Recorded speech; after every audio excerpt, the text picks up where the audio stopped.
అంటే అది డాలర్కి ప్రత్యామ్నాయం బంగారం అనేది అది 100% ఎవరము వాస్తవంగా డాలర్కు బంగారానికి మధ్య పరస్పర విరుద్ధమైన సంబంధం ఉండాలి లెక్క ప్రకారం అయితే.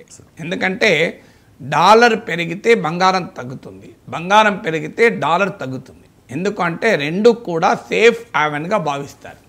సో ఇటీవల కాలంలో మీకు బంగారానికి లేదా ఆ మాటకొస్తే బంగారం ఒక్కటే పెరగలేదు డాలర్తో.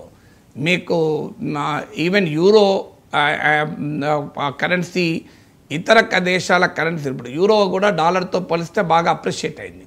ఈవెన్ మన రూపాయి అప్రిషియేట్ అయిన దానికన్నా కూడా మరింత బెటర్గా డాలర్తో పోలిస్తే యూరో అప్రిషియేట్ అయింది. అందుకే ఇది నాట్ జస్ట్ గోల్డ్ అప్రిషియేట్ కావడము ఇవన్నీ విడివిడిగా చూడాల్సిన అంశాలు కాదు. డాలర్తో పోలిస్తే గోల్డ్ మాత్రమే అప్రిషియేట్ కాలేదు, అదే మీకు చెప్పేది.